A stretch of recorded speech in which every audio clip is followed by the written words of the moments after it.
Are you finding yourself stuck, just unable to get over your avoidant ex, constantly waiting for them to message you and tell you that they're sorry and they want to come back and they regret the breakup?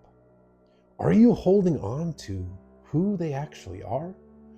Or are you holding on to the potential that they showed you early on? The potential of who they could be, the potential of what the relationship could be. You're looking back at the early part of dating, that honeymoon phase, when this person seemed to be all into you. They seemed to see you, hear you, want you, validate you. They were showing you everything that you dreamed of.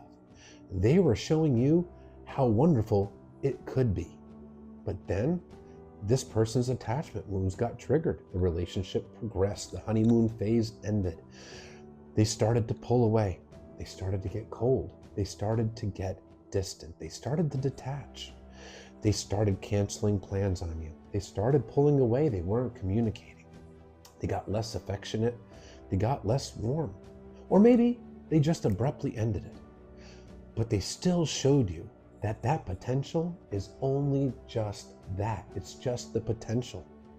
Without this person really taking accountability and working on themselves, healing those wounds and learning new patterns, that potential is going to remain unreached.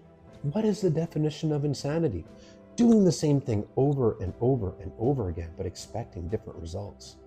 Taking this person back unconditionally with open arms, if they haven't done any work on themselves, or if they're not committed to doing any work on themselves, why would going right back at it and sweeping it under the rug have a different result? It'll have the same result because the same unhealed wounds, the same unhealed insecurities, the same triggers are still all going to be simmering below the surface. But if you keep on reminiscing and ruminating and thinking about all those good times you had together and the potential of what it could have been, you're going to stay stuck because you're not accepting the reality of who they are. This is a person that's emotionally unavailable. They're not able to form that deep bond. They're not able to form that deep connection with you. They're not able to empathize with you when you're triggered. They're not concerned about meeting your needs. They're not communicating their emotions. They're not communicating their needs. They have deep attachment wounds that sabotage an otherwise good relationship. Those problems don't just go away, and that's part of who they are at this moment too. It's important to understand who they actually are, not just the potential of who they could be. It doesn't mean that they're even a bad person, but a good person can be a bad partner for you. And it's important to accept that, because the behavior that they showed you, the way that they ended it, the way that they didn't communicate, the way they shut down, that doesn't work for you. And that's part of who they are too.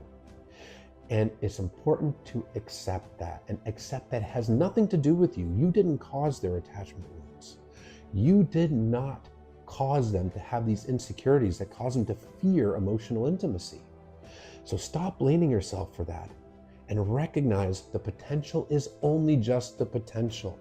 Accept the actuality of who they are, because when you accept that, it really does help with letting